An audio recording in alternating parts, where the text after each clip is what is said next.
What's up there, Metal Summoners? It is so awesome to get to rock out with you guys, and we appreciate you tuning in, joining us, and just having a great old time as we kick off your weekend right in the middle of the week like myself and Angel like to do.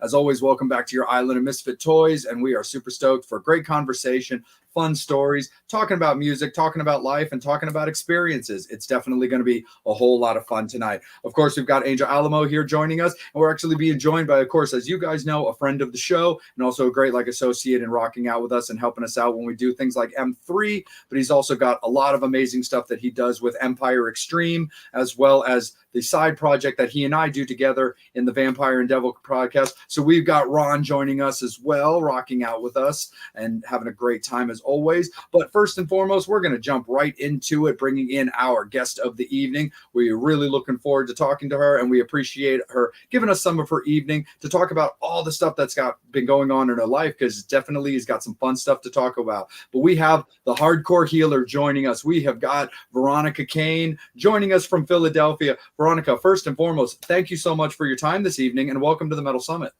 Well, thank you. I appreciate you guys having me on on such short notice. That you happen to be able to slide me in there is great. No, absolutely, for sure. Yeah, we weren't Angel and I. We always have an updated calendar and stuff, and sometimes hey, life gets in the way. People have commitments. They have things that pop up, especially being a music show, and now that tours and albums and all that stuff is becoming a thing back regularly like it used to be.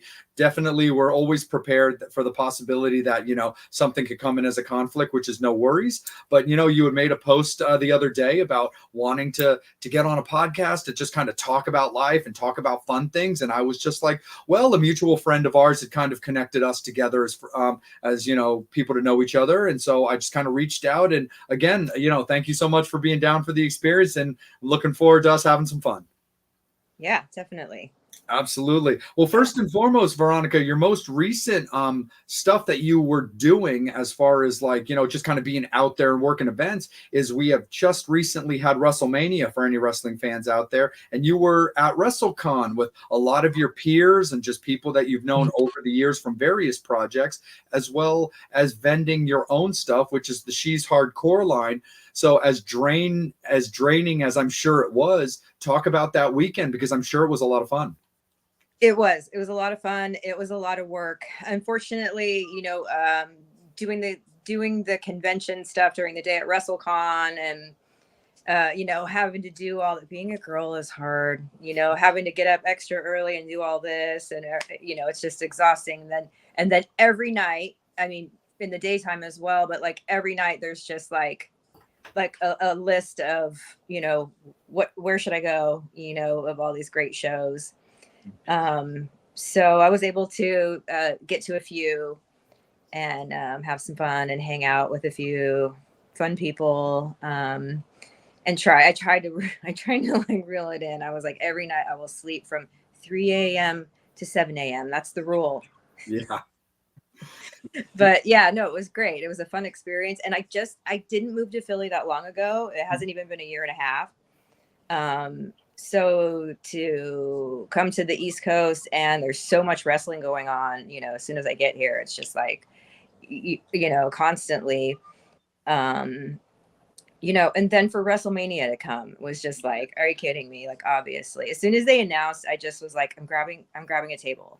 And then, I talked to Jasmine, and I was like, I'm going to grab two, and, we're going to do a thing. And it just sort of built into this, bringing in the wrestlers, and, it all kind of started with this humble little thought about I want to make a little bit of money to buy some Band-Aids, to buy the medical supplies and stuff that I bring to the deathmatch shows, because I'm, a registered nurse, and with the deathmatch fan, and being involved in wrestling for so long, it just was natural for me, being at shows, that I was like, ooh, I need to go look at that guy's cut, after this match. And so I want to be helpful, but there is obviously some cost associated with it. And I just started this little, maybe I could make some cute merch support shirts, they're really supporting the boys and girls that are wrestling out there. So hopefully, it'll kind of catch on. And once I really put a little more into it like it will, because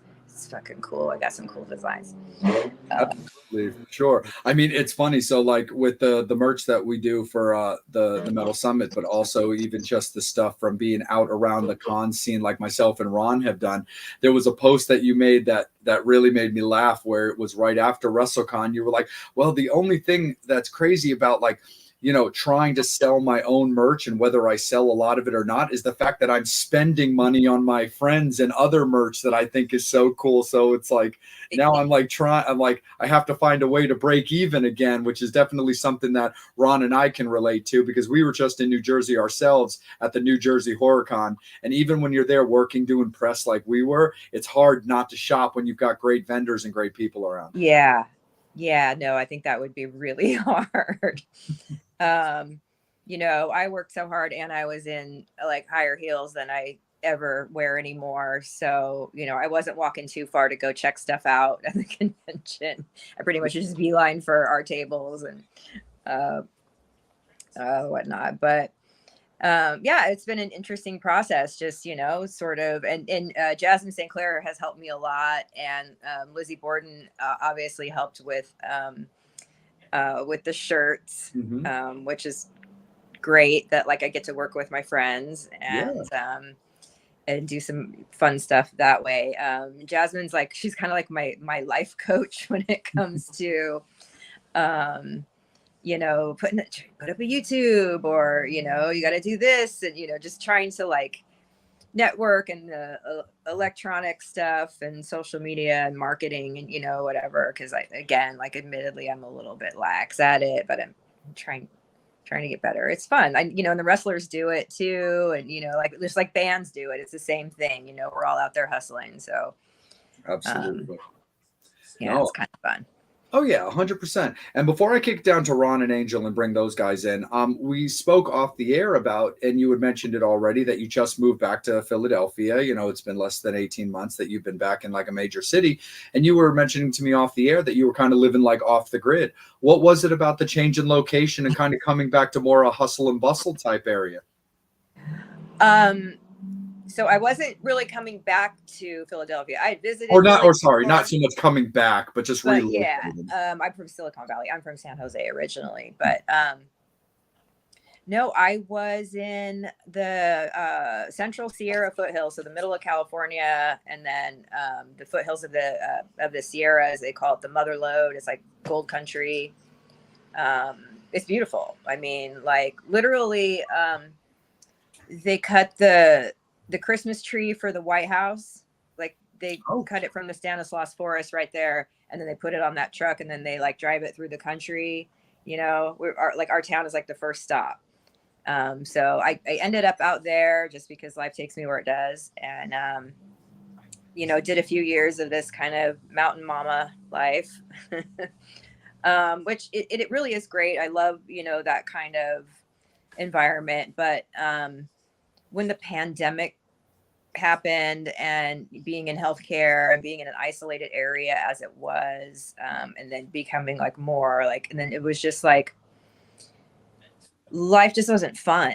It was just work, and like super stressful, and just getting like buried with more and more, what is the government saying today I have to do? And, it's just like, it just kind of like beat me down, I think. And it made me like have a craving for some excitement. And then like, had the opportunity to jump back into the wrestling stuff. And, at first I thought I was just going to go be a spectator.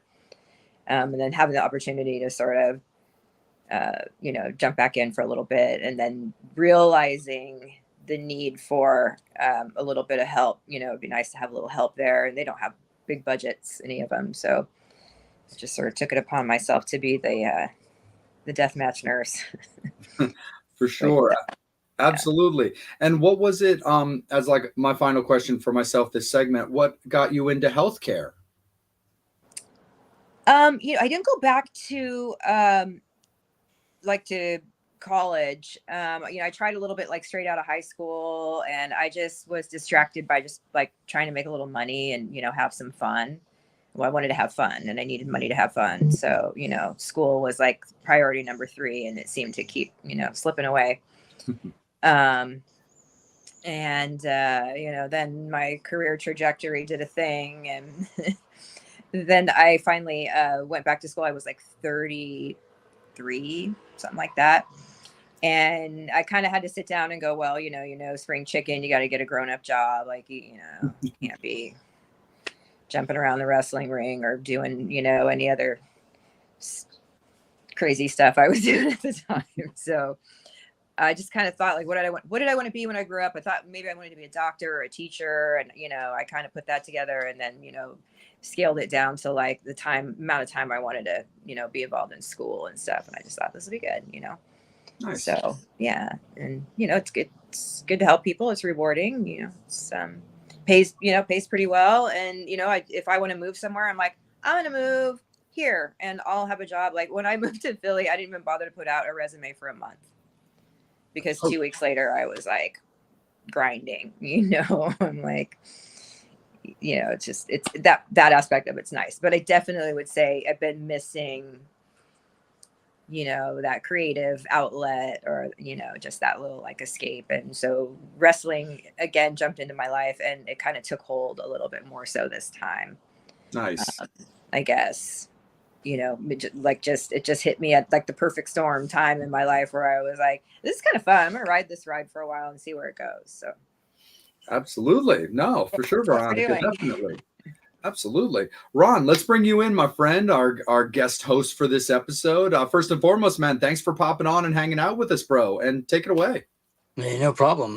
First of all, I want to thank you for, being a nurse during the COVID time, because that had been completely insane. I work in retail, so I had to work through all that stuff. So I couldn't imagine your side of it. Yeah. Yeah, it was ridiculous, and then you get like I got kind of bitter, because I'm like, look at you fuckers sitting at home getting a check, Yeah. people growing a beard, baking bread, and I'm out here like, how many masks do I have to wear this week? Is it 7? Is it 7 now? Is it, just, Yeah, for sure. Yeah. So definitely probably a midlife crisis kind of thing, where I'm like, life is short, fuck it, we're just gonna have fun for a while. Yeah, and like I said, with the wrestling stuff like that, especially when you were in wrestling, there wasn't too many women in the wrestling in the scene when it was actually like real women wrestling. How do you feel like it with it now? Because now there's so many females in it, and hardcore female wrestlers. Like, how do you feel like you've kind of passed that torch to the next generation? I love it. It makes me proud. Like, I feel a connection. It's funny because like working with XPW, there was, I would come in the locker room, I would come in the locker room, and there's like adult actress girls, and then there's like the young, the young girls, and then the young like wrestlers, lady wrestlers. And I gravitated to the wrestlers. It, seemed like every time I just was like, oh, and I kind of like made quick connections with some of them. And I just love the fact that like, it's like that now, that, it's not just, I mean, there's a lot of women in this business now. And I mean, opportunity should be open to everybody. I think it's fantastic. And I love deathmatch. So do you know about my tattoos at all? We haven't not like fully, like I know casually about your tattoos from what you've posted online and stuff, but you could definitely fill us in with some deets. Yeah, I have a sleeve. I'm getting close to being done with this sleeve, and I don't know exactly what you can see here, but like it's just funny you asked me about the ladies, because can you see Ludark? Yeah, there we go. Angel's making you the big picture there. There we go. You see that? Yeah. Okay, and then I don't know if you can see Sage. Yep. All right, probably my hairy armpit. Sorry. And that's my girl Lindsay Snow. Nice. Yeah. So oh, and then that's your fresh one. That's kind of fresh. Yeah. Yeah, and then around the Sage, I mean, there's going to be some more fill in right here, and another thing that goes here, but it says, "Who am I?" Because it's Supreme. Oh yeah. it's a whole tie-in thing there. Sage and I were like instantly we're like connected through Lester. So it Nice. just is what it is. We're just automatically family, and there's just no question about it. That's awesome. But no, I love seeing women getting in there and being crazy. And I mean, deathmatch wrestlers are some of the coolest people, you know, that I've met. You know, and the women are no exception. So. Oh yeah, for sure. Like, I mean, I've got to meet a lot of the hardcore wrestlers, you know, like Terry Funk and that Cactus Sack and all that kind of stuff like that, you know. Yeah. And everybody always is like super afraid because of how violent they are, but like out of the ring, they're like the biggest puppies. Yeah, I mean, as a general rule, I mean, unless you know press the wrong button, I'm sure, definitely. But Yeah. yeah, no, as a general rule, they're just you know they're good folks. Yeah, Yeah, which you know yeah. is part of why that you know my heart got kind of caught up in like you know helping them. I'm like, I don't even know if I like this promoter, but I want to help the wrestlers. So you know, uh, I don't care. I don't care what a promotion is, like whoever's there, and if they're having a deathmatch tournament or whatever, and you know they're willing to have me come out, that's what I'm there for. So Were there any like, you know, like I said, especially because like I said, not too many female wrestlers when you started. Were there any wrestlers that kind of got you wanting to get into the business that you were like kind of idolized watching? as far as women, Women or men? um, I mean, I would say definitely. I mean, I didn't watch a lot of wrestling when I was younger. So when I did start watching, it was around, I mean, it was like Lita and Trish Stratus. And, you know, I thought they were pretty fucking cool.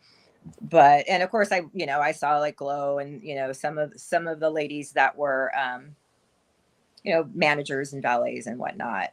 Um, you know, prior to that. And that's kind of really the first show, you know, first live wrestling show that I went to. And I got in and I watched and the girls that came out and did whatever they did, I was like, well, that's kind of cool. Like I could do that. I mean, it was an XPW show and it was, you know, it was like Lizzie Borden was in the ring and I, you know, probably, I think Missy Hyatt might've been at that show and they were arguing and whatever. And I was like, well, that looks fun. I could do that. I could, you know, so, it just sort of happened, you know, from there. So I would say that would be the only thing that kind of influenced me to want to jump in there and do it. I never would have thought of it, like, Yeah. really, truthfully. Yeah. Cool. You want to hit it up there, Angel? Yeah, just thank you. You know, as a nurse during the time of COVID, I mean, you guys are the super. Uh, During those times, it was just difficult. So my question is, during that time, was there any music that just kind of helped get you through? Was there? Yeah, actually, this is wild, but it's not going to be anything that you know truly you can identify with. My my neighbors. So I'm in this little mountain town. I'm in this little house nestled against the side of the hill. The street is a cul-de-sac and a hill, so there's not a lot of traffic there. It's real dead silent. And my neighbors started having these little get-togethers, um, where some musicians would come over and play. And because it was so quiet and it was, you know, this sort of valley-ish kind of area, it would just like echo through.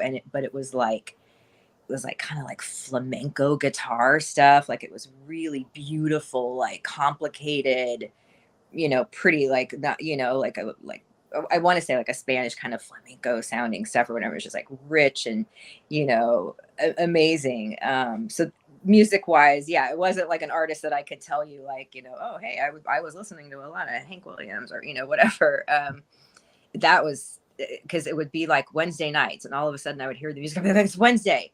You know, what was it? Like we were in prison, kind of, you know. And I was like, "It's Wednesday," and I'd take the dog out on the porch, and we'd go sit out there and just listen to this, and just like, and you could see the other neighbors would come out too. You know, we're all like out trying not to get sick from each other. But no, that was really neat. Um, Yeah.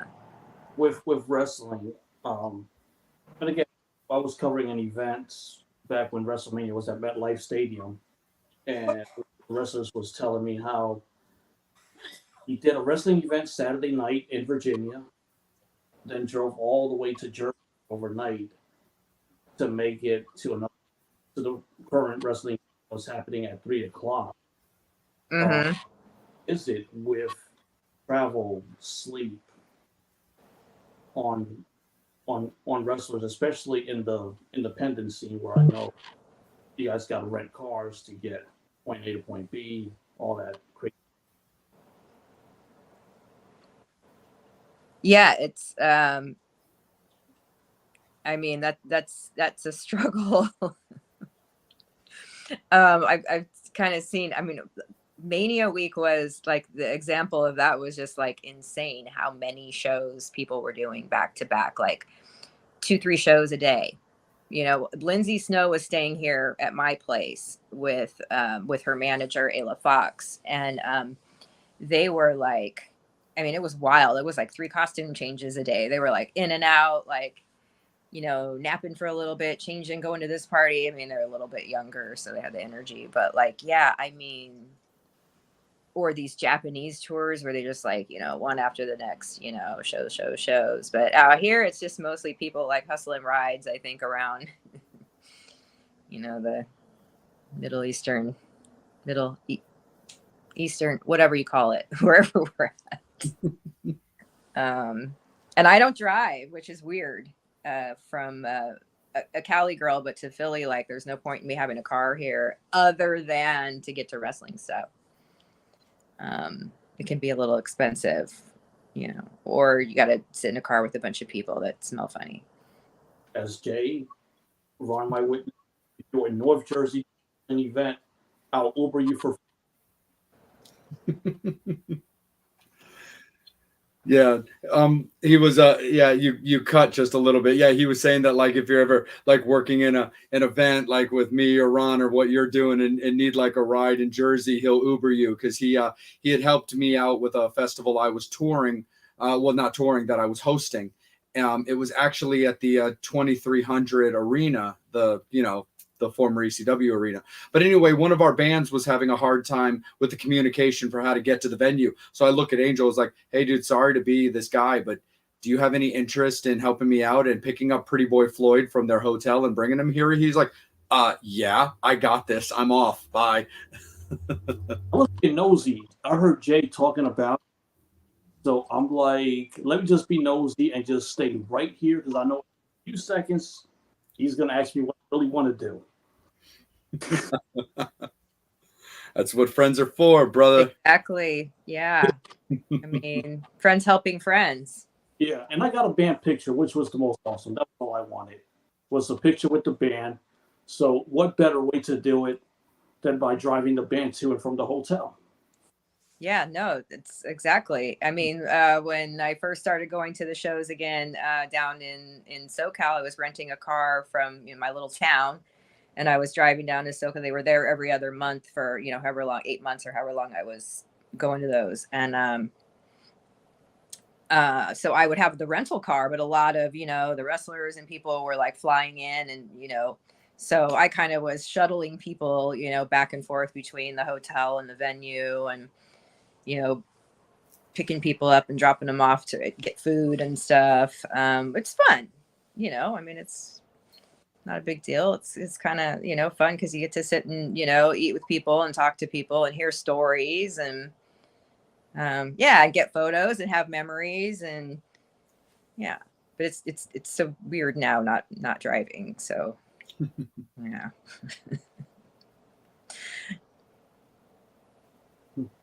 Yeah, I'm Janet. She's a bride. Oh. She's like, yes, no driving. Same. Hearts for twin. I should probably get in a car one of these days, just every once in a while, just so I don't, forget. But probably somewhere safe, not on the streets of Philadelphia. No. I lived a few years. No, for sure. Hey, Angel, do we have any current questions from fans? But it looks like that Veronica's just getting a lot of love from the fans, though, all the same. Brian, kind of interesting that you both do wrestling and nursing. I've never seen or met a doctor nurse that would tell me to wrestle. Yeah. Yeah, it's it's kind of a conundrum because it's it's my job to keep people safe, but I know these people are not going to, they're not going to do that. So when you have people that are going to do as I don't know if you've seen my my medical kit, but it's embroidered and it says dumb shit kit because we bring it when we do dumb shit. And that's what I bring with me when I go to the shows, because I'm like, all right, I know what you people are doing, and so we got it all stocked up with the necessary supplies. But yeah, I'm like, safety third because I'm a fan, but then like first aid immediately because I want them to keep stay healthy and keep doing what they're doing. But truthfully, a lot of the deathmatch stuff, I mean, as obvious and viscerally injuries are, with that, it's really more, I think, the orthopedic stuff, the backs and knees and joints and stuff that that make life harder on people in the long run. Scars are just scars, but all that kind of stuff, the wear and tear is big time. So again, which is why I like the training and the regular continuing to train and stuff like that is important. Yeah, for them, getting I'm a Gen X gal, we're getting up there, and I'm like, everything now is about flexibility and mobility and stability. Like, don't freaking fall down. Don't fall down. Don't pull your back because you just bent over to get something out of the cabinet or whatever. So functional fitness. I'm very interested in this, and I'm sort of interested in like maybe as some aspect of business with it. Maybe I'll like it's for fun, like get some sort of license or something as a therapist, and then as a senior in a few years, I'll be a senior at the center, and I'll be like, come on, ladies. You don't want to fall down and break a hip. You can't get up. no, who knows? I like to do different things in life, so maybe after wrestling, that's it. Be like a yoga instructor or something. Nice. But yeah, what are you gonna do? People are gonna do crazy stuff, so the best you can do is be there to support them and maybe give them advice on how they might do it more safely and still look crazy. Yeah. Brian wants to know what led you to Philly. A big part of it, I think, in my spirit was just wanting adventure and wanting to kind of get out, and the wrestling sort of took hold, and I was involved in a long distance romance with somebody that lived here, and just kind of seemed like life was kind of not a lot was going on where I was at, and I was kind of into this thing, and since I could move, I just was like, oh, come out, we'll see what happens, roll the dice and see what happens. But yeah, I'm single. All right. No, not that I'm looking. I just joke because like I'll tell Uber drivers that and stuff, like, what's brought you here? And I'm like, love, and they're like, eh. But I'm like, I'm single now. They're like, I'm sorry. I'm like, it's okay. I'm a big girl, it's again, like, you think about it and you're like, hey, if it works out, it's great. If it doesn't, like, Philly's a big city and there's a lot to experience. And is it the final destination for me in life? I don't know, but for a while we're gonna rock it and see what happens. There's live music here. I've gotten to see so much live music in Philly, which has been wonderful, because out in the country for a few years, like, you see the same few like bands that are in town. I'm actually flying out of Philly this weekend to Atlanta for the Tina record release party. Okay.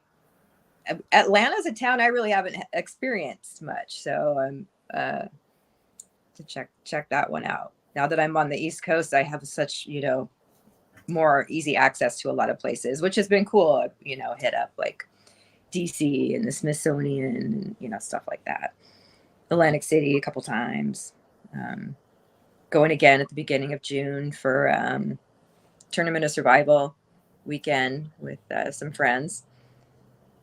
Crazy for a couple days, crazy wrestling stuff for a couple days. Mm-hmm. But yeah, no, I've actually enjoyed Philly. Like I said, a lot of it's been the live music. Seen some interesting bands come through, and just different experiences. Philly's a whole vibe. And Atlantic City is like an hour and 20 minutes away. Yeah, not too bad. Yeah. Yeah. I took the train there once. That wasn't bad. I've taken the train to New York City. Nice. Yeah, one of these days I have to get, maybe a little more off my high horse and on my budget and take a bus somewhere. But I'm like, no, it's okay. We'll just. If you ever come to New York, I'm close. Yeah, and you get Amtrak, if you're smart and you buy, in advance, or you go late at night, or whatever, it's pretty cheap. So I'm still learning. I'm learning the ins and outs of things, but no, it's been pretty cool. Sure, absolutely. Yeah. So, Veronica, one thing I wanted to ask you, but also let you talk about for a moment that I kind of wanted to do into the interview, but still kind of early to while everybody's kind of still up and fresh and stuff like that, is you had mentioned your friend Jasmine, who's involved in a very cool, although you understand, sad situation with the GoFundMe that she's assisting somebody in your community with. So anybody who's familiar with hardcore deathmatch wrestling would be aware of the talent known as Necro Butcher, who's having an injury situation. So if you don't mind, I'd love for you to talk a little bit about what you and especially Jasmine have been trying to do to help him. I'm not doing much of anything other than just sharing what Jasmine's been working on. And I get hit by Necro, for a few minutes each day. I think probably when he's, got his little energy and he hits up, a few people and kind of checks in. So that's been kind of fun. But no, I've just been, pushing whatever, my friends are out there doing. But I know that Jasmine and Pondo, communicate, and that they got that t-shirt going as the fundraiser, one of the fundraisers that's happening. And the GoFundMe, which is fantastic and has been amazingly successful. It's going to take a lot more to really help out, I think. But I mean, what's coming is great if we can keep some momentum going on that, because like I said, it's the the orthopedic stuff and those types of injuries that require surgeries and things that really add up, and that's crazy. And so right now, he's in a completely different country in a hospital, and they're having a COVID freak out or whatnot. So there's not I don't think visitors can go in, and there was some phone issues. So I know he's been, kind of, isolated, probably more so than he would want to be. And, it just sucks to think of anyone that, stuck in that situation. He's in pain. He's got fractures. The doctors are kind of, not sure. There's always, some financial or whatever stuff in the air, and, they're shoving them around. So it's just, support is nice, and reaching out and saying nice things. And, it's so easy to share a link.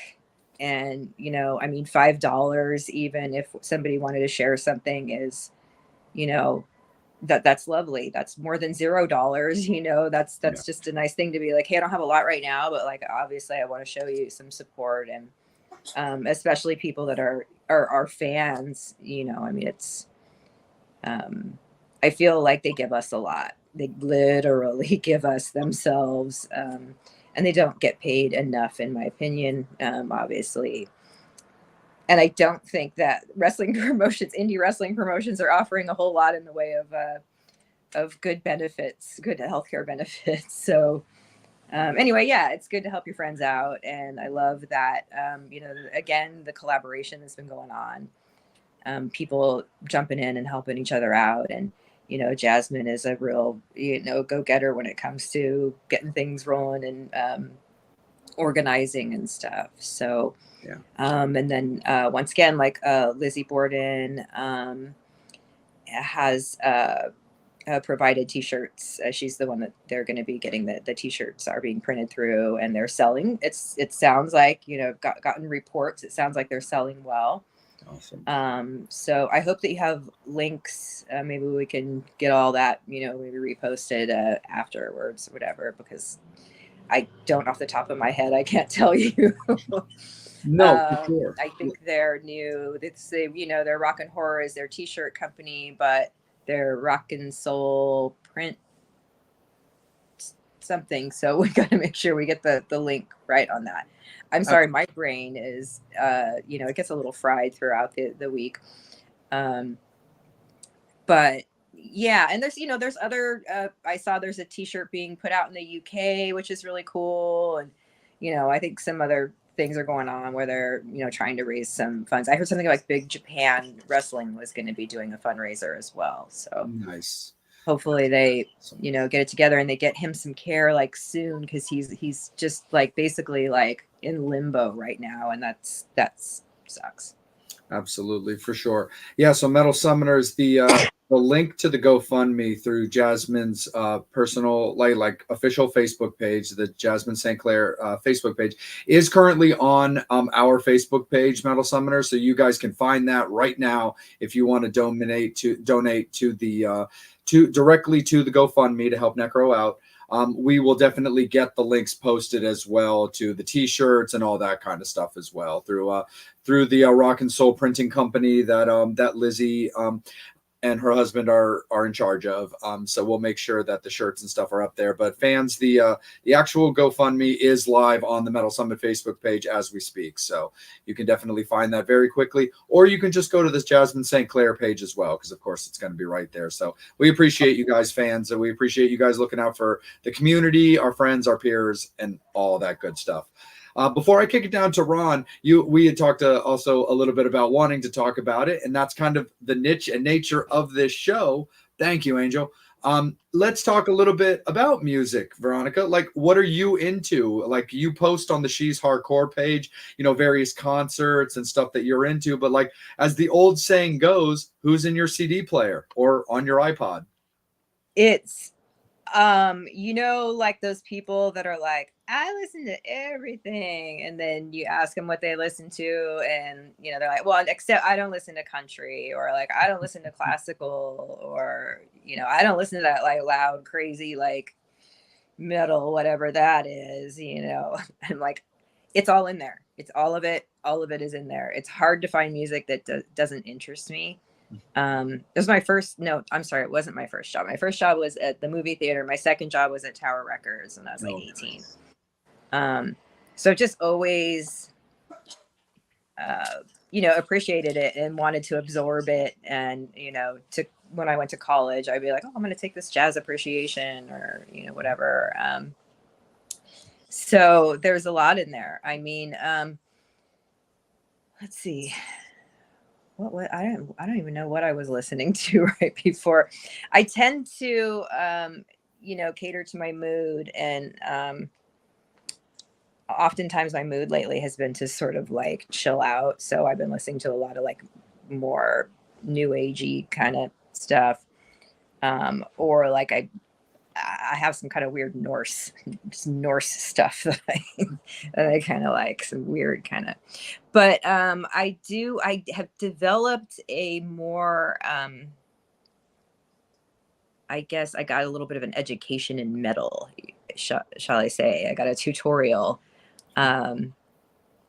and, you know, different things that I hadn't had enough like experience with listening to, and like trying to like appreciate what I was hearing. And so I kept listening and listening, and, you know, now I have all this like in crazy, like, you know, grindcore gore shit. Like, I don't know, you know what you call it, but it's like really nasty, disgusting, guttural, you know, ugly stuff. And I'm like, yes, this is great. I'm like walking the dog to it.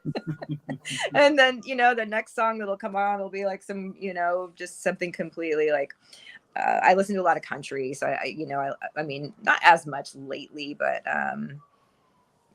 I like, you know, some kind of groovy dudes like Sturgill Simpson, which is fantastic to see live, but great entertainer. So Jamie Johnson is probably my favorite like country person. But my favorite band ever, so they're always going to be on my playlist, is X.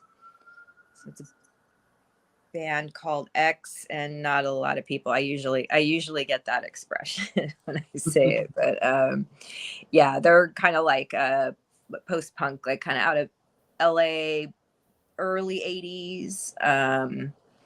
Just a lot of fun, you know. And I was like a rockabilly girl back in the day too, so I'm like, I love like the Cramps and Yep. You know, all that kind of horror, you know, Billy kind of stuff. Just pretty much slap Billy on the end of it, and I'm having fun. Like, you know, it's not to love. As far as that stuff, like out of like California and LA that time with that stuff, I was a big, well, I still am to this day, but I was always a big 45 Grave fan. Okay. Yeah.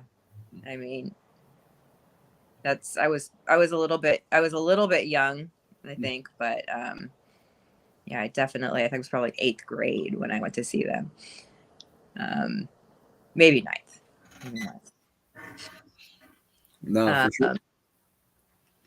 No, absolutely. Like, I mean, music it's just so great in every way, like regardless of like what you listen to and stuff like that. I mean, the ability to just like, it's very inclusive, you know, people get together, even if it doesn't look like they necessarily like belong at that particular show, especially with rock and metal, though, it becomes like very inclusive. It's like, oh, well, here, nice to meet you, or what are you drinking, or, you know, what brought you here, kind of thing. Like that ability to just bring people in and just want to make them a part of the family is always something that's always been so great when it comes to music. Yeah. No, I mean, it's kind of like food. It's the same way. It's like, you know, humans are funny. We really learn to like appreciate these like, you know, fine things that we construct. And yeah, I always have been, like I said, being a Tower alumni, and then, you know, hanging around a lot of bands, and, you know, seeing a lot of live music, and just absorbing that that atmosphere has always been like my vibe, I guess. Absolutely, for sure. Yeah, Lizzie had popped up a comment earlier about centerfold for Danzig. Yeah, so I did a little bit of like, when I first moved to LA, I did a little bit of like, you know, whatever would come up sort of modeling wise or whatever. And with Danzig, I did some photos with, you know, the couple other gals showed up, and we did just some photos with the band. And then Glenn wanted somebody to do like a topless shot, and, you know, I was like, the first one, I guess, that I was like, I'm cool with it. And you know, so you can't even really, it's sort of muted or whatever, but yeah, so we did this cool shot where he's kind of like, it looks like he's like pulling my hair, and I have this devil tail, prosthetic tail, and it ended up being like a poster and a t-shirt, and like a, you know, part of the album, like art and whatever. And yeah, it's kind of cool. Oh, yeah. Nice. Yeah. No, very, very, very cool. His former guitar player, John Christ, actually lives down here in Maryland. Oh, okay. Yeah, so I run into him periodically, and he's done a couple like various little shows, whether it's like solo, like our friend and fan Brian, who's put up some of our questions so far tonight. You know, he's done some John Christ photography at some venues that John's done solo, and I saw him perform with like his cover band that he likes to call Taller Than Danzig. But so great. yeah, that's what he likes to call his cover band. It's fantastic. But they're great. But John's always just been a really, really cool cat. He's definitely a doll. You know, he's so good to his fans. He signs, signs everything. And it was funny. He and I actually had a conversation recently where he was like, "Yeah, dude, unfortunately, I have to be a little bit more selective now on like what I sign and who I sign for, because apparently this is becoming a thing." And he's like, "Dude, people have been like photoshopping my signature off of things and like onto things and then selling them as like John Christ signed things that I never signed because I'm like, what?" Weird. Yeah. It was so weird. And I was like, oh my That God, like dude. imposter stuff pisses me off. Yeah. And it's funny because my buddy Arturo was the longtime manager for Michael Graves from the Misfits. And the funny thing is, Michael is one of those like for the fans kind of guy. Loves his fans no matter what. And Arturo eventually had to throw down kind of the gauntlet on Michael and be like, dude, no, you have to stop on certain things that you sign, because people will like print out like just lyric sheets, like off of like a computer, like just the lyrics for songs that he didn't even do.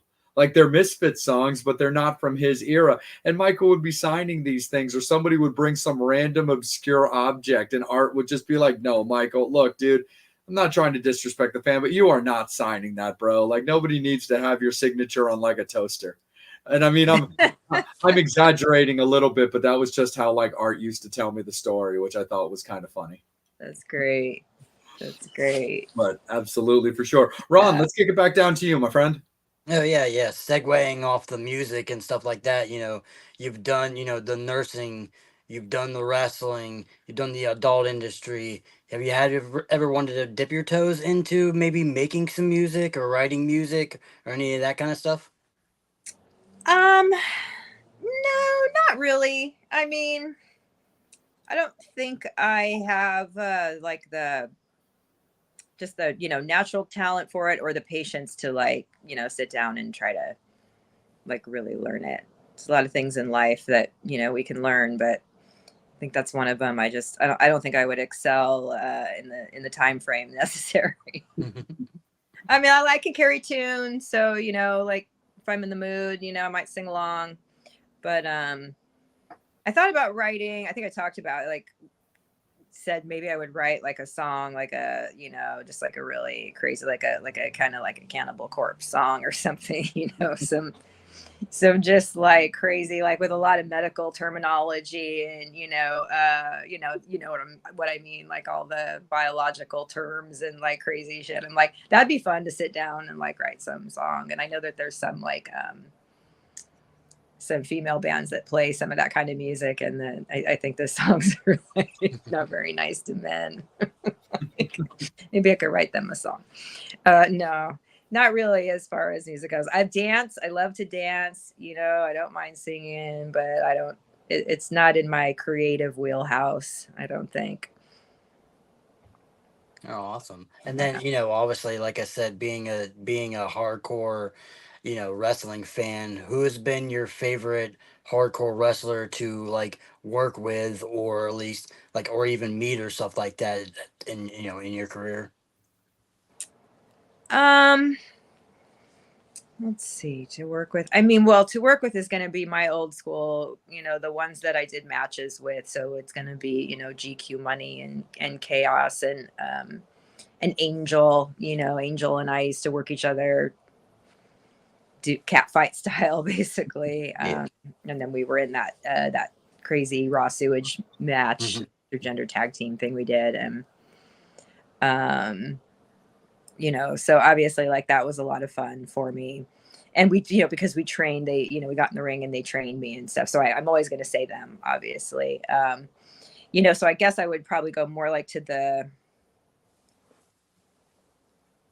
any of the out of town talent back then, or like the people now that are in it that are, probably new to me. And that, I mean, I would definitely call out right away, the some of the women that have worked there, Lou Dark and Sage and Lindsay, and like, Sawyer Reck was there once. She was lovely. They're just, been like the women that have come through have been cool. Oh yeah. And Mickey's great. You know, Mickey's a whole vibe into herself, and I love it. Let's see, guys. I mean, I have you know, little like wrestler crushes or whatever on a whole bunch of different, you know, deathmatch wrestlers. Like as soon as I discover somebody, I'm like, oh, I'm gonna watch them for a while. Like, you know, that's interesting. I haven't seen what they do.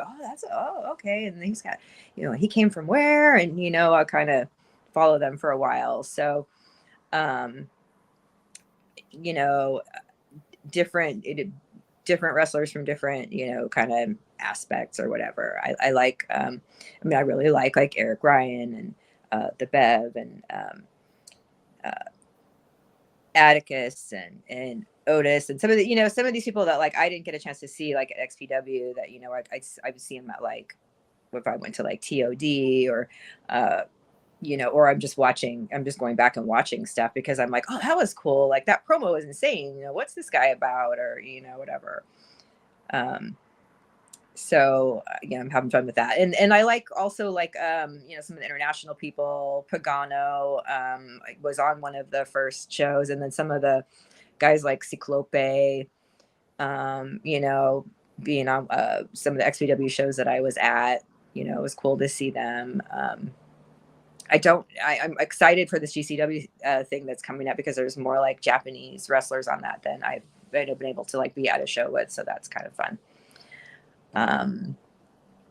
But yeah, and then this like this no ring stuff that like a lot of people were doing, especially during Mania week. There's a lot of it because there's only so many rings you can, you know, have in one city at once. But so we got kind of treated to a lot of that kind of crazy bar stuff. Which is cool. So Lindsay and I went with her over to that like New Fair City did like a one of those at the Fire here in Philly, but I didn't get a chance to go to the one they did at the skate park. That kind of shit. I think when they start throwing out, you know, different aspects into wrestling, but like if they keep it interesting and they, you know, they keep like a level of quality there and people are having a good time, and like, yeah, so I've just been kind of like feeling out different, you know, wrestlers and promotions and, you know, styles of show, I guess you could say, you know, different types of shows, and just learning, just absorbing. I'm just a big old sponge. So, Yeah. yeah. And then like we mentioned her a lot, you know, with Lizzie being in, you know, XPW and you guys feuding a lot in your XPW days. What was your favorite, you know, match that you and Lizzie had that you just still love?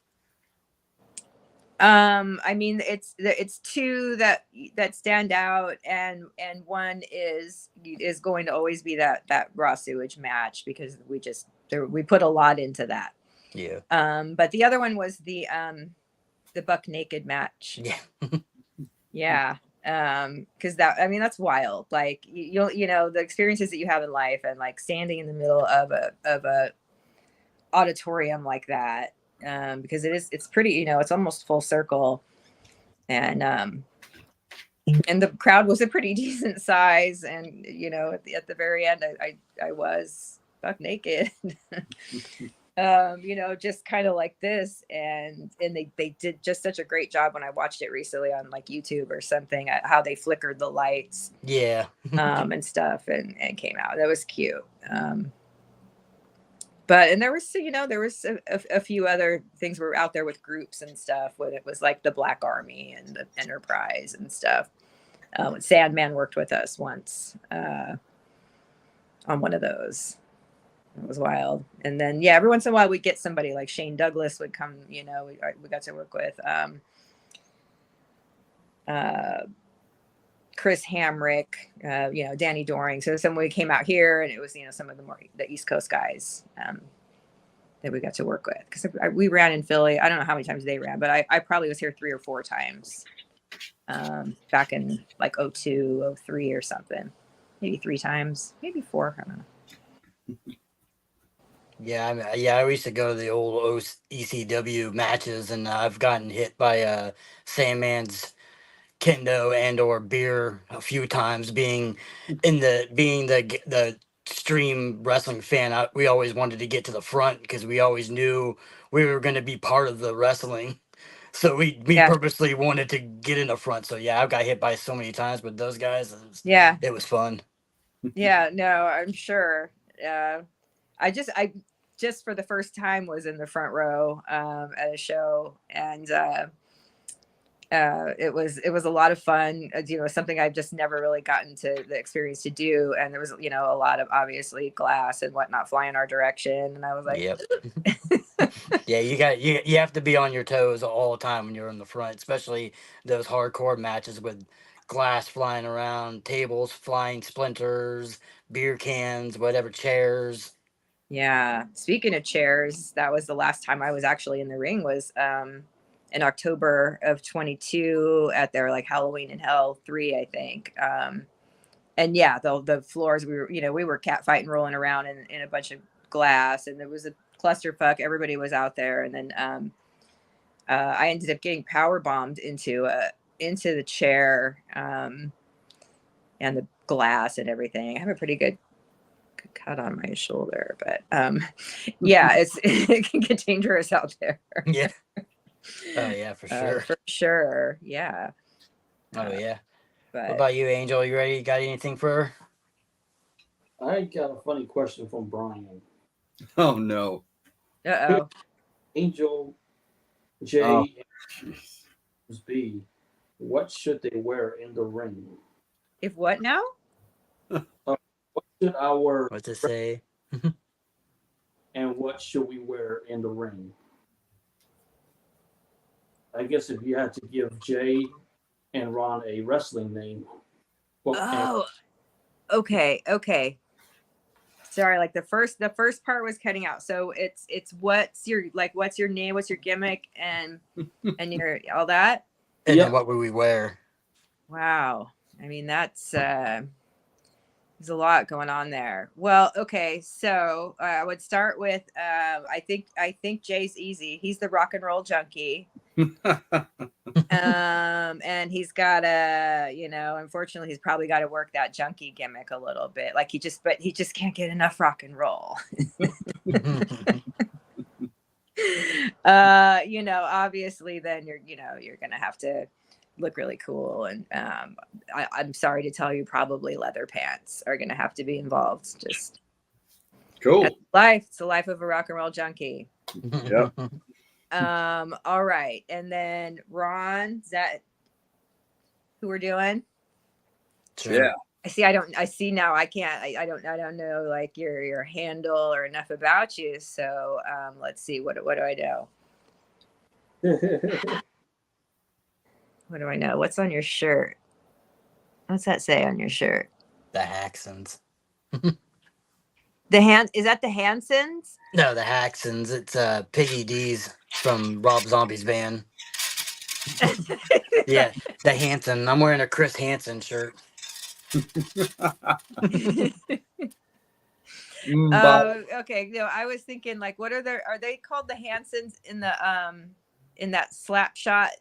Yeah. That movie? Yeah. Aren't those guys called the Hansons too? Yeah, the Hanson brothers or twins or something. All right. Okay. Wait. Now I'm looking at the facial hair. I don't know. Like you can maybe work like an Amish vibe. Oh, There we nice. go. The second coming of Roadkill. I love it. Like a straw, like a straw hat. Maybe. Yeah, I think I could see this. Maybe like some suspenders. Yeah. This Amish guy doesn't play no games. The devilish Amish. Yeah. What's the thing when when the kids get to run wild? What's it called? Like spring something? Rumspringer.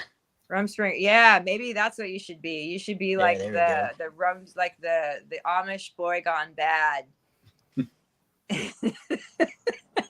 Nice. I love it.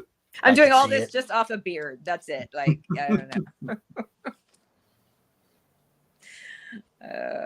I don't know how that's going to go down though. Probably my money's on the Amish, unless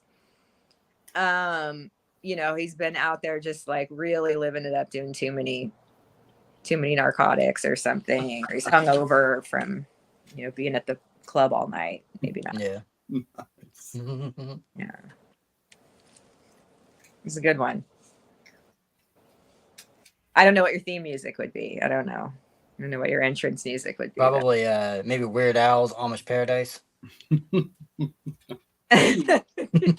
see the fact that just rolled out like nothing. Hey, I have entrance music now. I don't know that I'll make any entrances, but I'm like, you know, if I do end up ever working the nurse thing into a gimmick, like an in-ring thing, I'm just gonna roll with that the Kill Bill whistle. There you go. I keep putting that as like a soundtrack on like stories and stuff, because I'm branding that shit right now. I'm like, when I see the nurse with the blood and everything, I'm like, oh, it's like totally reminds me of that anyway, you know, the Daryl Hannah character. So I'm like, and how cool would that be? Like, you don't, you know, all of a sudden you hear that whistle coming from, you know, whatever, and then, you know, I'm gonna come out and probably stick an IV needle in somebody and hydrate them or something. Or dehydrate them.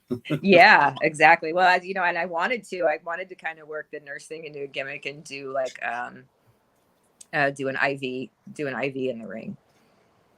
Nice. You know, like get somebody held down and get the butterfly needle in there, and then, you know, when they stand up, it's like it's dripping out the end of the, you know, the butterfly. You know, safely. I'm like, do you think I could get in trouble for this? I don't know if I could do that. Somebody might tell me. So. I think it just depends personally on certain territories, like athletic commissions. You know what I mean? I think that's all that really comes down. Yeah. No, I mean, people are sticking needles through their faces and everywhere else. Yeah. So, you know, and they're disgusting, untrained professionals with ringworm or whatever. Yeah. At least I'd put a little alcohol swab on it while no one was looking. I'd be like, while we're killing you, I'm not going to give you an infection. Yeah, but yeah, so you never know. Keep an eye out. The hardcore healer might become, you know, might have a heel turn coming up here. nice. She can become the bruiser instead of the healer. Something, you know, like that Angel of Death or something, right?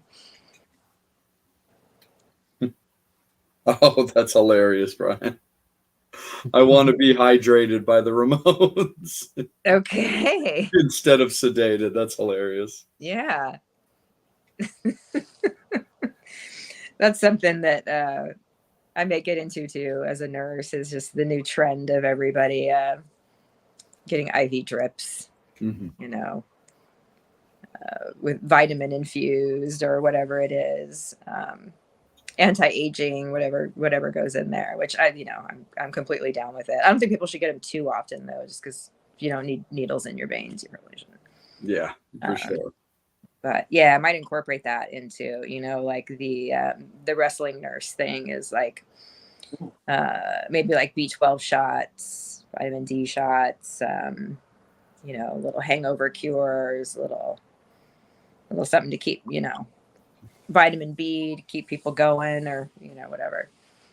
Yeah, for sure. Angel, still with you, my friend? I was saying seriously, I need that. I got Crohn's disease, so I get the fatigue. So I definitely need that 12 shot. Yeah, you probably like lose a lot of nutrients. Yeah. Yeah. So IV is actually not a bad idea. Well, what makes a wrestler difficult to work with? Huh. I guess it would probably have to be somebody that you know, is maybe my thought would be somebody that feels maybe a little entitled a little too soon. You know, kind of like maybe hasn't paid all their dues. So but they got a little bit of attention, so they'll get a little full of themselves and a little cocky, and they don't, you know, listen to the, you know, maybe the more seasoned vets. But I don't see like a lot of that, but that's one thing I could kind of, probably see as something I've seen a little bit, happen is, like somebody gets a little bit of a name for themselves and then, they just kind of think that they know, when they should probably still be like trying to kind of learn from some of these, more experienced people with their wisdom and whatnot. But I don't really see, I'm not really in a position to see wrestlers who are difficult so much to work with. Really had people be nasty or rude or anything, for the most part. Back in the day, I do kind of remember some maybe, taking a extra pill or two, maybe that, might have made them a little difficult to manage. But no, it's funny because I heard something, recently when they're talking about all the drugs in the locker room, and I'm like, drugs aren't in the locker room. People are like planning their matches and whatever. The drugs are in the hotel room. Get it right. Come on, we're professionals. Like, people party after the show. Oh, stupid. Yeah, because it's a little too hard to hide it. If you're trying to do it in the middle of a locker room, it's easier to do it when you're, alone in your hotel room. Well, I mean, or you're having a good time. You're hanging out with people and doing it in the hotel room, and when you're at work, you're at work. Yeah, exactly. For the most part, like, that's my experience with people.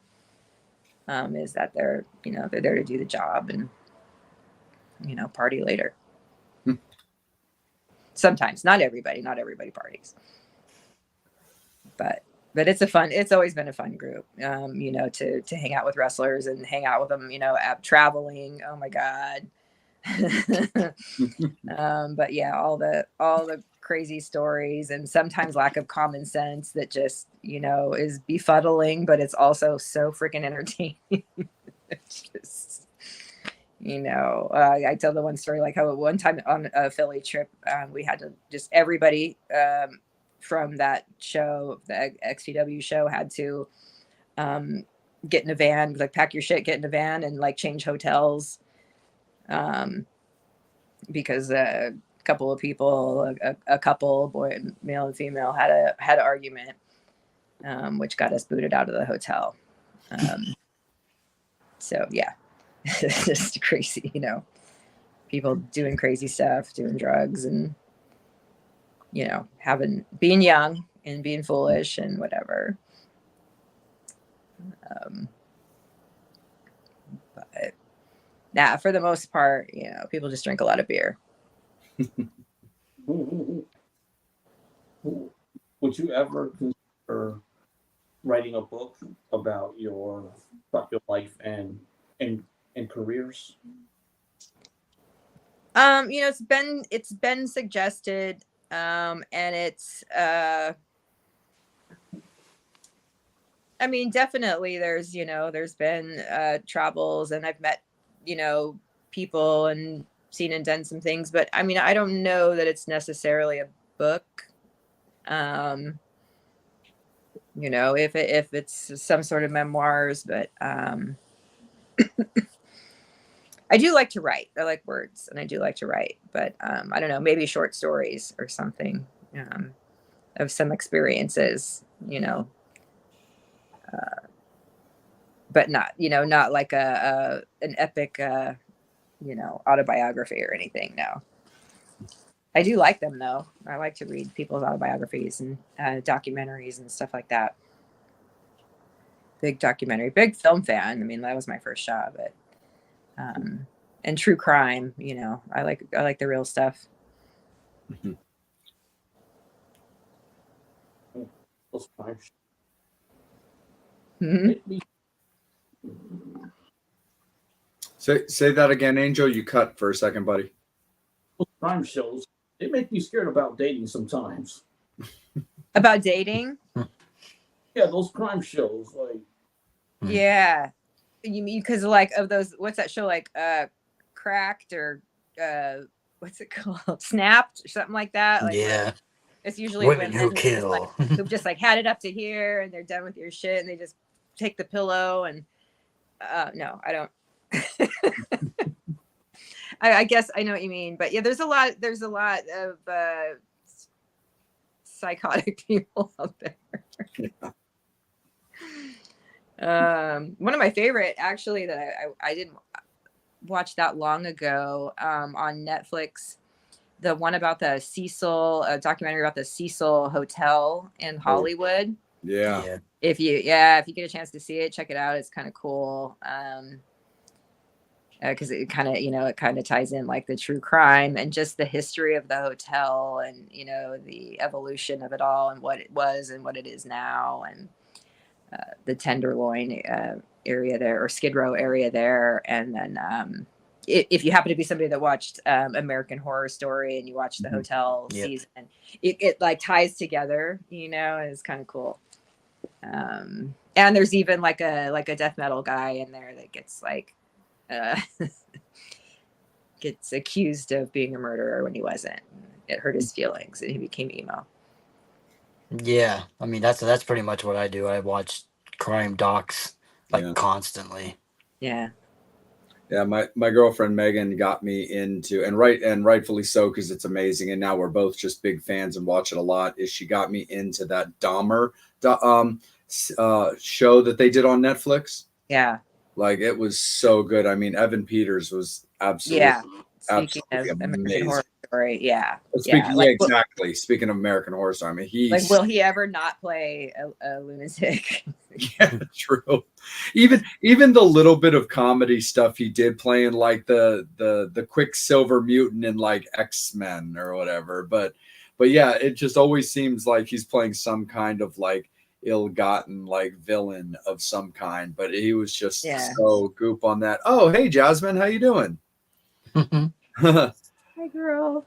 But no, that show was absolutely amazing, and we're really looking forward to hopefully when they release the next season on like the Mendez brothers. From what the next one is going to be. So I think that's potentially. I mean, I think that's going to be really cool as well, because I mean, shit, if you're gonna start off with a bang like that, and I think they did it so great, I'm no reason to believe that it's not going to be awesome for the follow up as well. Yeah, and like that Mindhunter one was pretty cool. Yeah, that was pretty good. No, for sure, absolutely. So, Veronica, one thing I wanted to ask you just for a second, since we've touched on what you've done in wrestling and all that kind of stuff.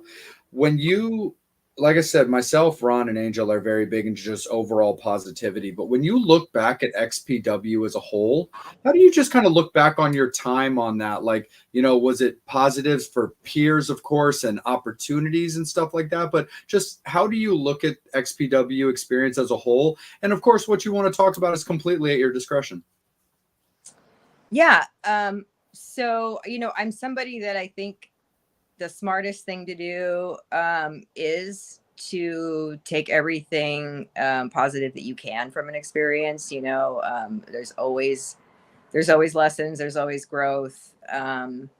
There's ways that that we can do better, things that and then the things that we value and take from the experience. And obviously from the, I always have to sort of break it into two chunks, because there was such a vast time span and so much life, for everybody in between the two time chunks there. But overall memory of like, it's going to be positive. It just is for me. And again, because of, so many peers, back then, my partner at the time was White Trash Johnny Webb for several years. So obviously that's a very personal connection. Supreme Lester was a very dear friend. Our birthdays are like the same. So, there's just this seeing Angel again, it's very emotional, and there's, it's a strong and affectionate, there's an affection there for all that. Absolutely. As far as for Rob, like, it is what it is. He's the person, now that he was then. He's just, older. And yeah, I used to say, like, if you really, if you either love him or you hate him, and if you really know him, it's both. um and that's the reality of it. Sure. And I'm not a big fan right now. So whatever. No. Like shit, like, who cares, whatever. He ain't my fan either. But the opportunity and what he did lend to XPW as that sort of like, fuck the government and fuck what everyone's doing, and we're not going to be like everyone else, and we're we could do what we want, and that sort of freedom and black sheep pride, sort of, that was fun. And that definitely, like, definitely he gave people that, or he lent the energy that gave people that freedom to sort of like come out and be something that they normally maybe wouldn't. Sure. That just, which could be a good thing or a bad thing. But yeah, I mean, definitely, like, creatively, that's that was something that made the product special. And then with the new XPW, I did kind of bond with a lot of people quickly. So again, it's just always about them. They're just good boys and girls. I mean, Absolutely. It's pretty rare that somebody's just a jerk off. So Sure. All that. And I did, want to help out if, things were going to be kind of like on the up and up, and maybe, some things have mellowed out and changed through the years. And, it was a product that, like, I could have seen myself more involved with. But I just kind of saw some of the decision making and things that were kind of like didn't make sense anymore, and I'm like, okay, like, clearly, this isn't something to get, to tether myself to, shall we say. Sure. And, I'm fairly good about that, is that, I care about people. Even if they're an asshole, like, I still care about them, whatever, but I know how to keep people, like, at a certain, I try to gauge the distance at which we, interact and whatnot, and Absolutely. whatever. So yeah, right now it's, it's a little heated. Sure. Over just some childish nonsense. And, I hate getting, like, sucked into it, but it's, to me, it's like a bullying situation. And I'm just like, I'm not about it. We're not doing this. And so, I told somebody today, about Rob. They were like, my opinion ever since, such and such happened has been, fuck that guy. And I'm like, my opinion from day one, from meeting him, is if you're not like 20% fuck that guy, like, right out the gate, like, I don't trust you. So those are the people that sort of get on my nerves. I'm 100% behind, like, person X, Y, or Z or whatever. And it's like, well, they better really be fucking doing a lot for you if you're going to be that loyal to people. It's just, Gotcha. But No. yeah, no, a different product, a lot more blood and whatnot, which I'm not mad about, like I said. But no, I'm always gonna hold it near and dear to my heart. I've got Lizzie from there. I've got I'm still in contact with many people from XPW, and it doesn't matter if what their position is in the company, like that. I'm always going to have that. But I'm really actually, like, I'm excited being on the East Coast and being able to hit, different shows and different companies, and kind of see how different people do things differently, and just meet more. And it's been fun, and it's like pretty good vibes. Absolutely. I gotta say. 100% for sure. And it's got to be super cool to hit some new territories, as they used to say, but new shows, and make new friends, make new contacts, but also see, like, your others and stuff. And one other, like, just final thing on the XPW topic, just casually, is we had just talked recently about all of us liking documentaries and stuff like that. And of course, I'm sure you're long since aware of the Dark Side of the Ring did an XPW episode. And the only question I'm simply curious about is simply, were you contacted for that? Like, did they reach out to you about being involved in that? Just kind of curious if you were contacted. Yes. Cool. No, super good. No, it's all good. There was no real particular follow-up to that as far as like, hey, well, what did they say or what did they do? No Yeah, worries. no, All it good. was Just casually curious if they reached out to you. I think it was through a second party. It was like, hey, so and so is trying to get in touch with you to see if you're interested. Can I give them your email? And I think they did. And I don't know if I responded and said I'm not interested or if I just didn't respond. But yeah, being that I have a nursing career and I wasn't sure how that all would fly if certain information were out there. Sure. And so I think I kind of wanted to back away. And plus, like, I just didn't want to, I wasn't sure what direction it was going to take. And I didn't want to be in the middle of something where it felt icky or anything. No, for sure. But no, that's the best way to do it. If from your general conversation, no matter how long or short it wasn't giving you the feeling or was giving you the vibes that your portrayal might not necessarily have been the way that you wanted to, hey, no, of course it makes total sense to just be like, you know what, thanks for the invitation, but no thanks. So yeah. no, Yeah. definitely understand that. But no, appreciate it, Veronica. Absolutely. Well, let's spin things back around to you, and I'll kick it back up to the guys as well. Let's talk a little bit about the She's Hardcore brand, because you've been doing a lot of cool stuff lately with like your logos, getting out there more with yourself. You've got your Facebook page that you've been pushing your brand a lot. So talk a little bit about this, like, secondary branding of Veronica Caine.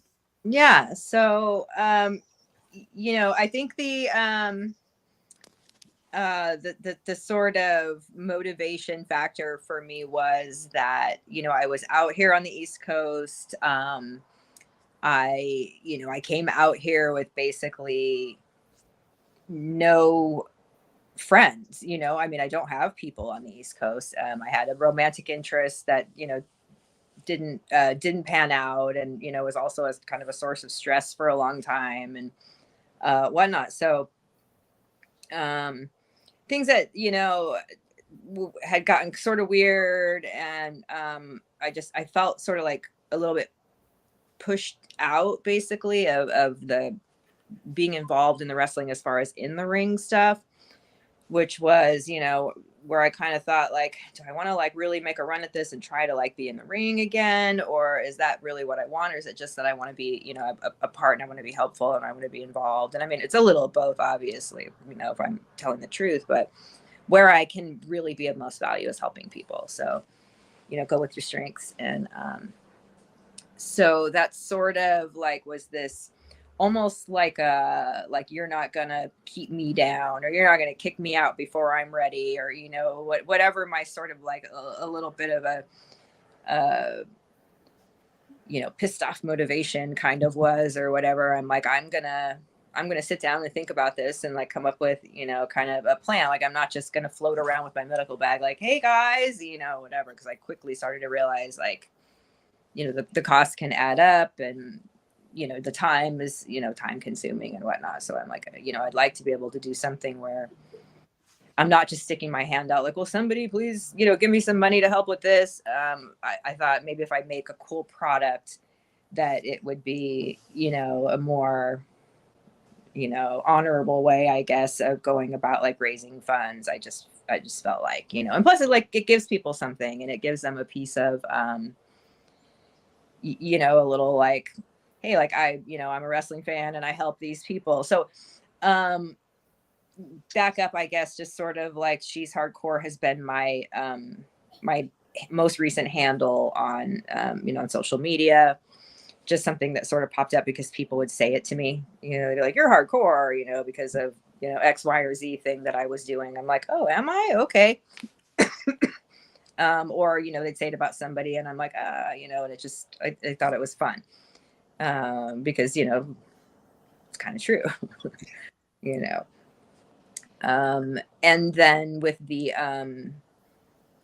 with being at the deathmatch wrestling shows, and like I'm literally like I'm on them, I've got gloves, I'm ready, the minute they come out I'm like chasing them. And so I jokingly came up with, I follow the bleeders, like, as though that's what I do. And I started a group on Facebook that was, I was like, hey, is anybody doing this does anybody like provide medical care? Like, are you the nurse? Are you somebody's mom, somebody's girlfriend, somebody's husband, who, you know, whoever you are you an EMT? Are you a nurse? Or are you just, you know, somebody who shows up and is willing to help out? You know, what do you do? What do you see? What's, you know, so and immediately I got hit with a response from a guy in Australia, like very shortly after forming the group and kind of just putting this call out. And he's like, yeah, I'm an EMT and I work with Australian deathmatch companies and, you know, whatever. I'm like, that's fucking fantastic. Wow. I'm like, you know, and I'm like, I don't know. I just like us to be connected so that we can, you know, kind of share experiences or whatever. And I started to think about some of the most, you know, maybe most potentially, you know, dangerous, but treatable, you know, like what's some of the, you know, first things we can do for maybe common, you know, injuries. You know, obviously cuts and lacerations and things like that, but like punctured lungs, you know, people don't think about, you know, what if it's abdominal, you know, wound and it's bleeding, and what to do and, you know, on a limb versus your, you know, neck if it's bleeding, type of things like that. You know, little stupid things that help, you know, little tools or things to have in your bag. Like my medical bag is ridiculous because it has like deathmatch stuff in it. It has like, you know, wire cutters so I could cut the barbed wire or a fish hook out of somebody or, you know, whatever. So, you know, and I'm learning. I watched Ruthless Pro Wrestling came through during Mania week and had a show at the H2O center over there. And they travel with their own medical. They had a lady, I think two. I don't know what their affiliation is or what, but they had a nice little setup and they had like some stuff laid out so they could spray the, you know, them down, like spray their backs and get, you know, start getting the glass out of people and whatever. And I'm like, that's cool. Like they, you know, create a nice little spot for them, which I do at the Heart Ballroom. I can kind of create my spot, but it was nice to see that they brought them, you know, with them, because I literally like, I'm sorry, like Heart Ballroom at an XPW show, like you walk in the door and you're not going to find a paper towel in the building. Like, not one. You're lucky there might be a few scraps of like toilet paper around, probably just because they don't want people or whatever, but they don't, you know, there's nothing there. So that's a big thing. I'm like literally rolling in with my bag and like a 6-pack of paper towels under the other arm, because it's just practical stuff. Ice packs, you know, stuff like that. Super glue, like the things that we stock. And then I started to, because Jasmine is like so like on me to like keep, you know, being clever and coming up with you know, things that are useful, little kits. So I did end up making a bunch of them. I made about 100 of them, and I still have quite a few to give out, but little first aid kits that have, you know, a bunch of little stuff in there for like DIY for the wrestlers. So I just like walk in the locker room. I'm like, here's like, you know, 15 of them or whatever. I got my medical bag too if somebody's like injured, you know, but if you got a cut or a scrape or whatever, like you can clean that up. You can put ointment on it. You can put a Band-Aid on it. You don't need me for that, you know, or you don't need it. You just throw it in your bag, you know, but, and this may be something that like I end up marketing. I'm interested in, and Jasmine's got me kind of interested in it too. Like customized kits for people that do all, you know, different things, whether it is combat sports or, I mean, like if you're a deathmatch wrestler, how cool would it be if you get like a little kit and it's got a little tiny super glue in it to like super glue your wounds shut, you know, certain things that are like pertain to like maybe a certain sport or activity or whatever. If like you could go and just like click through and make your own kit kind of thing, you know, for survival or whatever it is. But yeah, so anyway, it just has become this mission to sort of like take care of people and make sure that they're you know, when they come back from dying, when they're done dying, that, you know, they have aftercare. And I've just sort of kept building around that. The idea is I do have a YouTube. I haven't, you know, had time to like really build it up, but I kind of like to address more healthcare related things that might be interesting topics, like men's health, being around wrestling and, you know, being at a lot of the music venues and stuff that I'm at, so many men, so many fans are male. And I'm like, how about men's health? How about my generation? We're Generation X. We're turning, we're getting to our retirement years pretty soon here. And we're not we're not your mama's grandma. Like, so, we're dealing with aging differently. And aspects like that. And then of course there's other, just other things that pertain that pop up in life, mental health things, just, I mean, you name it. So I thought it'd be fun to kind of get something going to where we could dialogue a little on some healthcare issues or self-care issues or what, so I don't know. We might be seeing the birth of a some sort of a healthcare brand here. We'll see. I mean, something like that, I think everybody can agree that like something like that would definitely be incredibly positive, like for the scene, both in and out of wrestling. Because obviously, whether you're involved in deathmatch wrestling or just wrestling, there's still athletes, there's still real risks, real injuries that happen. But I can't honestly say that I've really heard a lot in the way of like, what way can we protect the wrestlers kind of at least in an immediate reaction, of course, to that kind of stuff, the ability to look out for them instantly, as opposed to if and when they can get to the hospital and stuff like that. So I definitely think that you and Jasmine are on to something when it comes to that. Yeah. I also, we've discussed maybe doing seminars, clinics or something where we'll, come through and, we'll be at, I just mentioned Ruthless, say, we'll be at,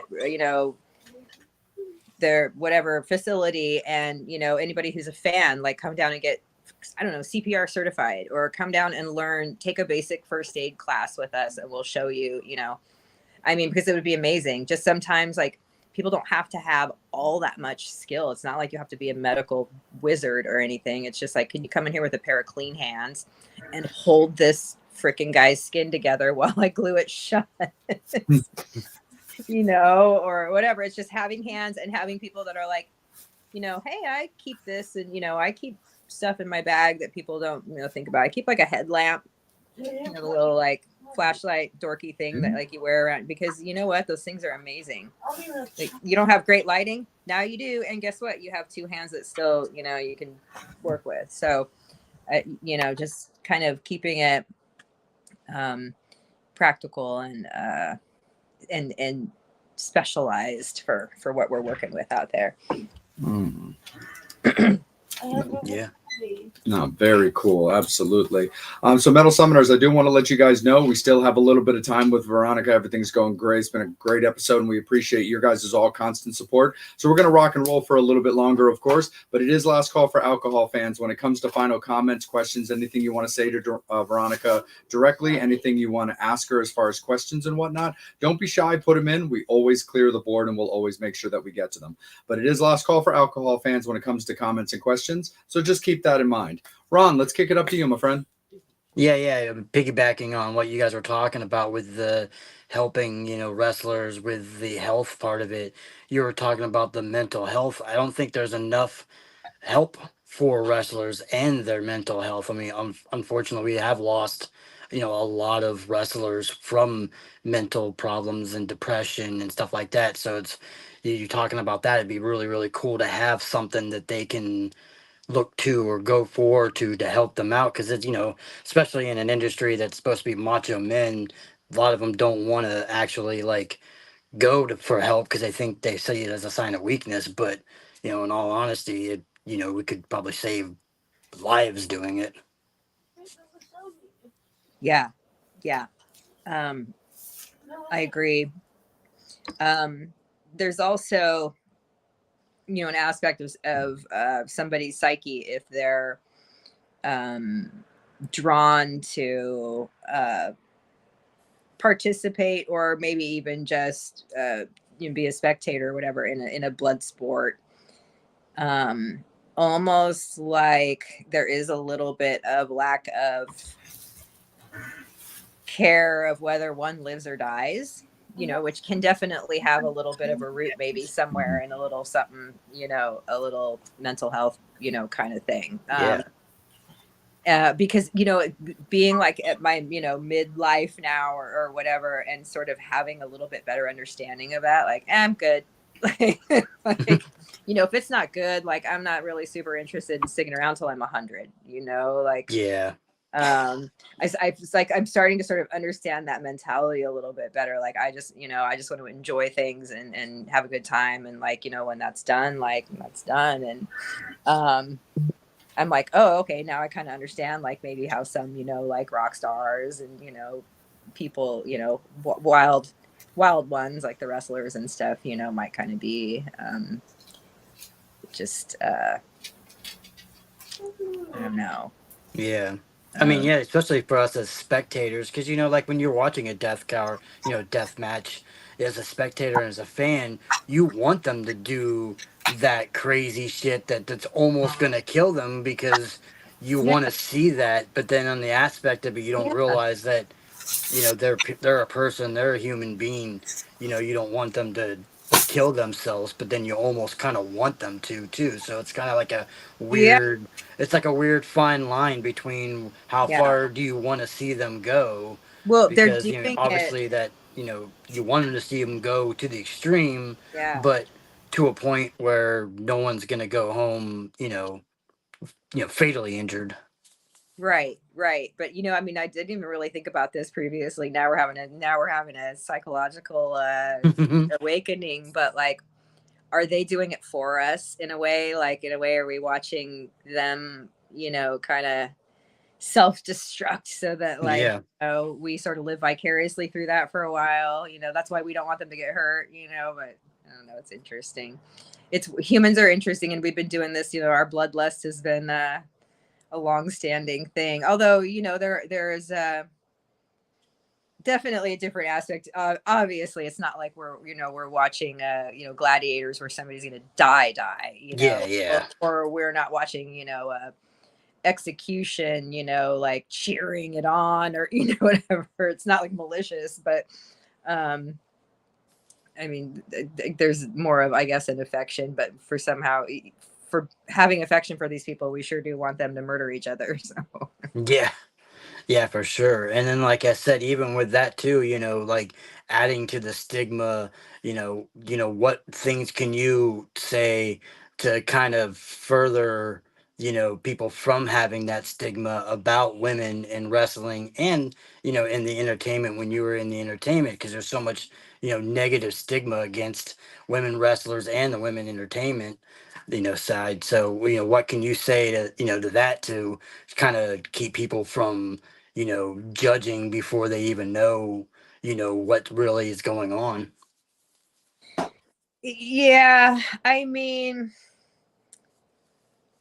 there's always going to be, some, kind of old school mentalities out there, or a little more maybe sexist kind of mentalities, not necessarily meaning to be exclusionary, but just kind of like, it's just not what they came up with. It's not what they're comfortable with. I don't know, but definitely, there are aspects, I think, of the women maybe not getting paid as much, and not Yeah. getting as much work. And I mean, that is the entertainment industry. It's just, the same thing as if you're young versus if you're old, or whatever it is. You have this look versus that look. Like, it's entertainment, so you are going to Yes. deal with that. I mean, luckily, I mean, obviously the avenue that I came in through, like, it wasn't like there was a casting couch or anything like that. Like, oh, you want to be in wrestling, whatever. I was already sort of, in this world where, that's, if that was going to be a thing, it would have been a thing already. Yeah. But I mean, I don't quite know the experience that the female wrestlers are having now, completely. Just a little bit of what I'm seeing, and yeah, I don't know. It's kind of hard because I have such a bitter taste in my mouth right now for how some women, have been treated, particularly around where I've been. That I'm sure there's issues out there and there's problems, and I just hope that, I don't run into that kind of dog shit again, because it's just, it's not cool. Athletes are athletes, and if they're entertaining and you're having a good time and, whatever. But there's also, I gotta say, like, it's a little weird to me, and I'm in no way slut shaming, but I'm following an Instagram account right now of a girl I see in wrestling, and she has a little bit of a name out there in indie wrestling, and she's doing, like, clearly, like, kind of this kind of like OnlyFans vibe out there on Instagram, like, come check out, and I'm assuming it's OnlyFans because that looks like the direction that this is going. And I hadn't really seen that. I hadn't really picked up on much of that yet. Mostly what I've seen is chicks that are, like, hustling hard and really, like, pushing their, that they're athletes, and, or whatever it is that, I mean, just a little more straightforward with that. Not so much venturing into the, like, the little, cheesecake kind of stuff or whatever, which, I mean, to each their own. And I'm like, because I'm over here like, does that pay? what kind of money is she making? No, but it's just different to me. I don't know how to, how that gets seen, if that's something that causes, problems, or is the money worth it, or, how's that, work it out. I say, as long as people can wrestle, as long as people have a skill and, are doing their job, like, who cares? But there's always going to be just the way life is with men and women. There's double standards and whatnot. But yeah, especially in the wrestling industry, because you had like with women, you had two kind of factions of women, where men were just strictly as just wrestlers, but women, you had the ones who were there just for the visual and sex appeal, and then you had the women who were there for the athletic side of it, where they didn't take they didn't say, oh, there's people who do this or this and that and stuff like that. They didn't take the people who seriously, that were the sex appeal, saying, hey, some of these women who were sex appeals could be amazing wrestlers too, but they didn't give them a chance because they were just like, yeah, we're just marketing you as a sex and person versus an actual wrestler. Yeah. I mean, I got to do a little bit of, a little bit of both. I mean, it was cool that in the storyline that I was in, with the Enterprise, at the early XPW, that I got to be kind of a boss and wear a suit and, and pearls and, be smart and, sort of, funny and, part of a weirdo little group there. That was very cool. Given the fact that, I was coming out of the other side of Extreme Associates. And so I think people just assume, because a couple girls did a little bit more of just a pretty girl, kind of thing when they went out there, like a Christy Mist. Jessica did some little skits and stuff with Webb that were fun, but ringside there wasn't, her involvement wasn't as much as, kind of how I was getting in. And then, we ended up, some of the spots that they did, some of the bumps, and and then a couple of matches, and that was very cool. And I love that I kind of got to ride right there in my comfort zone. It was like a little bit of the sexy thing and a little bit of the, smart and athletic, as well. If I had been younger, because I was, 31, 32, if I think if I had been younger, I may have, it may have crossed my mind, like, this is something I should try, like really train and try to get involved. But I'm happy with the involvement that I have. And, I think the fans still have fun with that kind of involvement as well. Jasmine out there with her kendo stick and, and her little pretty little dress and whatever, like it's vicious, but it's still pretty. Yeah, for sure. Yeah. And then one last question for me: if you could wrestle any female wrestler throughout history, from now to the beginning of women wrestling, who would you want to wrestle? Wow. Okay. I mean, that's a good one. Let's see. I mean, I've seen, obviously a lot of the old, like glow stuff, or even like old school, broads that would come out and do their thing. But obviously, I would probably have to go with somebody I'm more familiar with, and it would have to be a death match. I would probably say like one of the gals I have here, because I feel very comfortable with them. And most likely I would say Sage. Okay. Nice. Sage Sin. Yeah, Sage Sin. I know that she would take care of me. And to be honest, like there was a bit of a plan discussed at one point that if I did kind of stick around, that I was going to try to train and actually like sort of retire, do an actual retirement, because I just sort of faded out the first time. But actually, like, do a little something. And, we had talked about maybe Sage being a part of it, doing like a little match with her and let her murder me. And then, well, not let her, obviously she would murder me. And then, it would be like the last of me. So I don't know. I had in my mind I wanted to do a little exit like that, and I kind of felt like it didn't happen. So then I wanted like a do-over, and that's So now I have to just help people and take care of them and make them feel better, and yeah, I'll live with that. Awesome. Hey, go ahead, kick it there, Angel. Yeah, absolutely.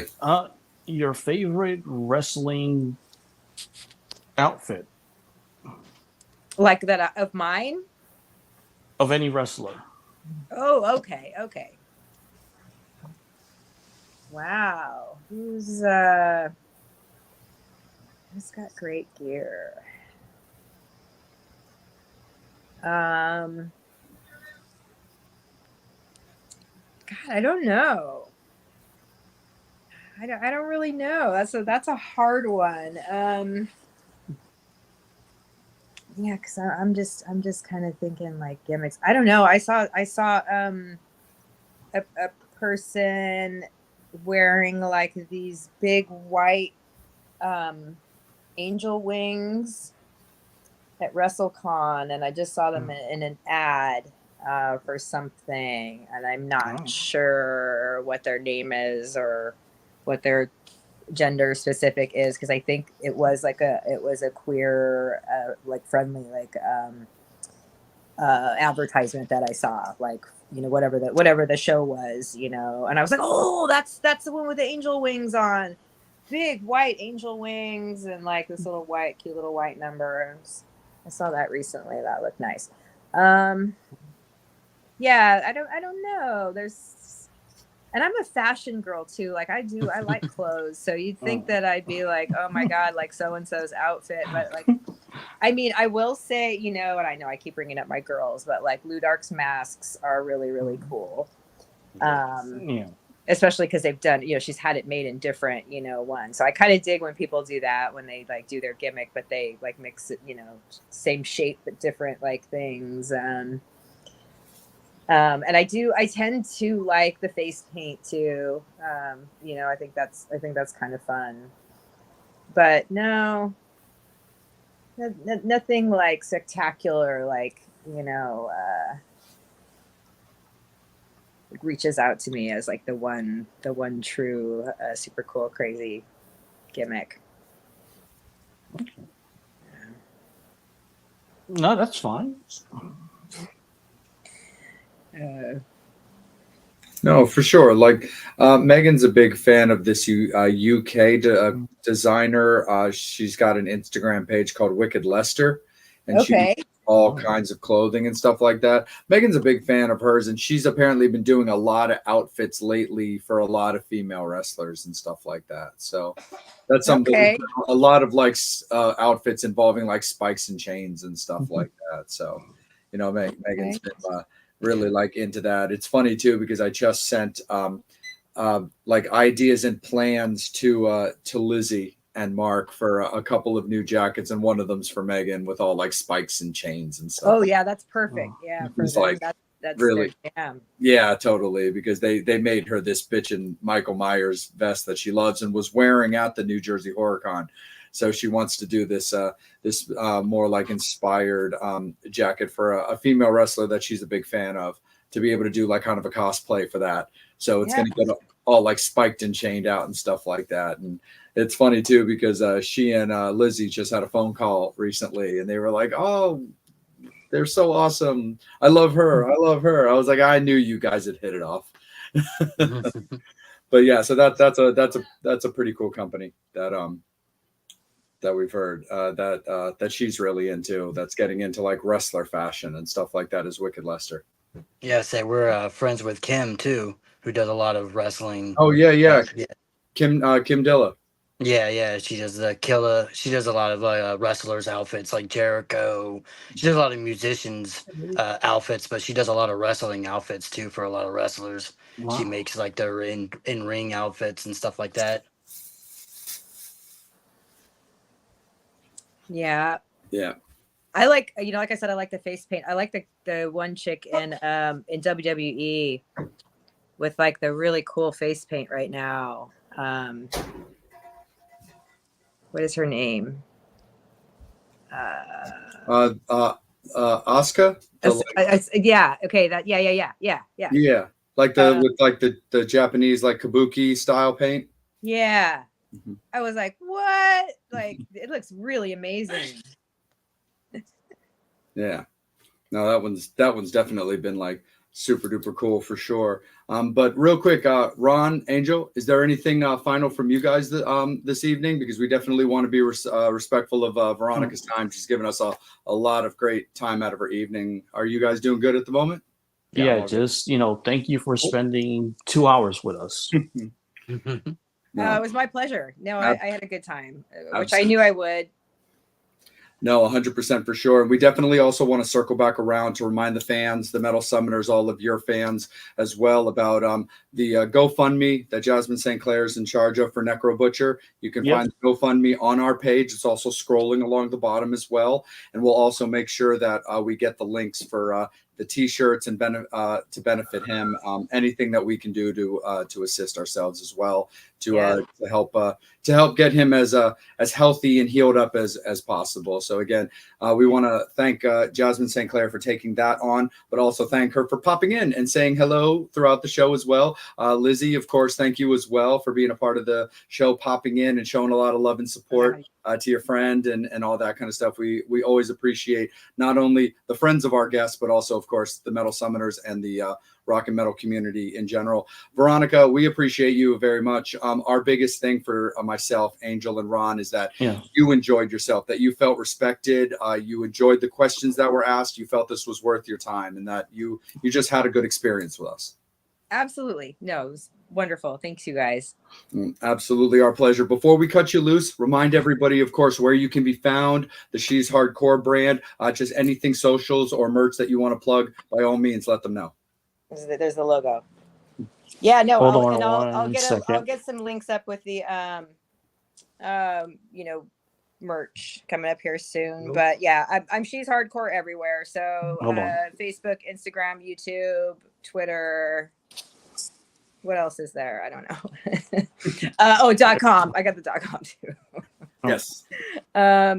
But yeah, come, check it out as things progress. I am a busy nurse, but as I get time and energy and things progress, I'm going to be doing more fun things, but definitely putting out these cool, like sort of crazy drippy metal logo things. And I've got a great Japanese Seozawa who does like some fun, like cartoon wrestler sort of shirts, did me a one for follow the bleeders, my sort of motto sort of way of life.